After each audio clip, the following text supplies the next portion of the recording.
Syria जंग में नया ट्विस्ट आ गया है। तुर्की ने ऐलान कर दिया है अगर सीरिया की नई सरकार को कमजोर करने की कोशिश हुई तो वो इस जंग में शामिल हो जाएगा। तुर्की की यह धमकी इजराइल के लिए मानी जा रही है। सिर्फ इतना ही नहीं, इस धमकी के साथ ही तुर्की ने अपनी हाइपरसोनिक बैलिस्टिक मिसाइल से भी पर्दा उठाया, जो अरब में युद्ध के एक नए फ्रंट की दस्तक मानी जा रही है। सीरिया के स्वेदा में भले ही सीज फायर हो चुका है, लेकिन द्रूज लड़ाकों के द्रूज लैंड की मांग से तनाव अब भी बरकरार है। डर है स्वेदा में बन रहे हालात अरब में जंग का एक नया मोर्चा खोल सकते हैं।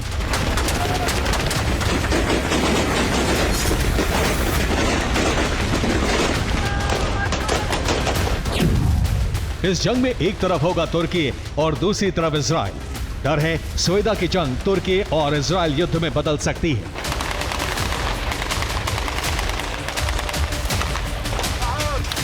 इस डर की वजह सीरिया की जंग में आया नया ट्विस्ट है। तुर्की ने ऐलान कर दिया है कि अगर सीरियाई सरकार को अस्थिर करने की कोशिश की गई तो वो हर उस ताकत के खिलाफ युद्ध छेड़ देगा जो इसके पीछे होगी।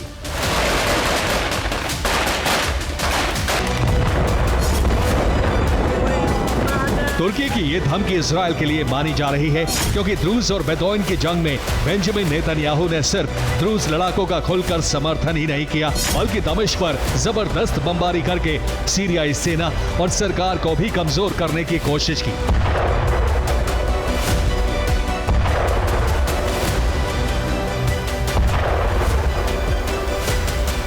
तुर्की ने न सिर्फ इजराइल को धमकी दी, बल्कि नए हथियारों का परिचय देकर दुनिया को अपनी ताकत का ट्रेलर भी दिया।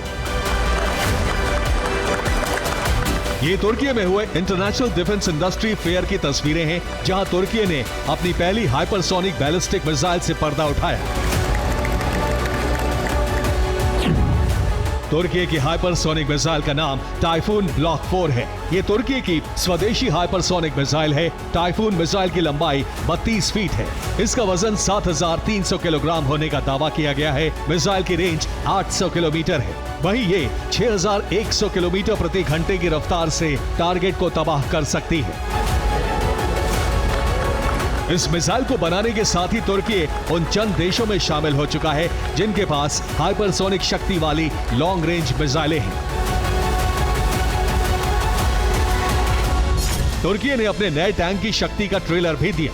ये दुनिया का पहला लेजर टैंक है, यानी इसके कैन से बारूद नहीं लेजर निकलती है, जो पलक झपकते ही दुश्मन के ड्रोन को हवा में नष्ट कर सकती है।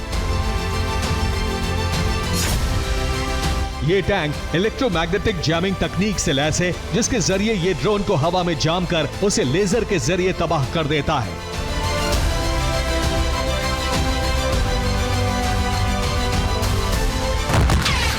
इजराइल को धमकी देने के साथ ही तुर्की के नए हथियारों का प्रदर्शन नेतन्याहू के लिए बड़ा संकेत माना जा रहा है, जो बताता है कि तुर्की सीरिया में किसी भी तरह की अस्थिरता को बर्दाश्त नहीं करेगा।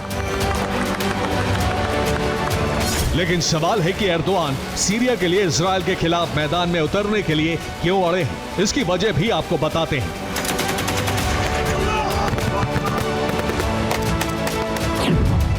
दरअसल तुर्की इसे एक मौके की तरह देख रहा है। तुर्की की नजर कुर्दिश लड़ाकों के कंट्रोल वाले इलाके पर है, जिनका उत्तर पूर्वी सीरिया के एक हिस्से पर कब्जा है। ये हिस्सा तुर्की की सीमा से लगता है। तुर्की का आरोप है कि YPG ग्रुप उस पर आतंकी हमले करता है। अब विद्रोह का फायदा उठाकर तुर्की सीरिया में सैन्य एंट्री की तैयारी में है, ताकि इस कुर्दिश लड़ाकों के कब्जे वाले इलाके पर कंट्रोल कर सके।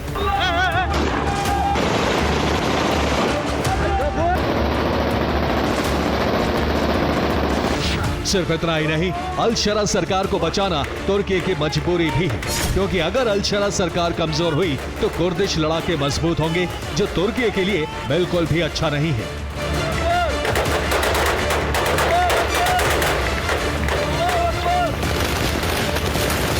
सीरिया पर हमलों को लेकर ट्रंप भी नेतन्याहू से नाराज है, जो एर्दोआन को सीरिया में जंग में फायदा पहुंचा सकता है। यही वजह है कि तुर्की एक तरफ सीरिया की जंग में एंट्री लेने की धमकी दे रहा है, तो दूसरी तरफ सीरिया की नई सेना को हथियार भी भेज रहा है।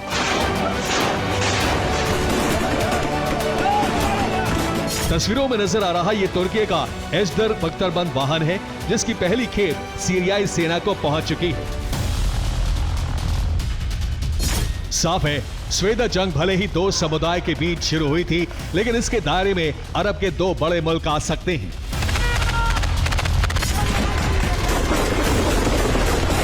Bureau report, TV9, Bharatvarsh.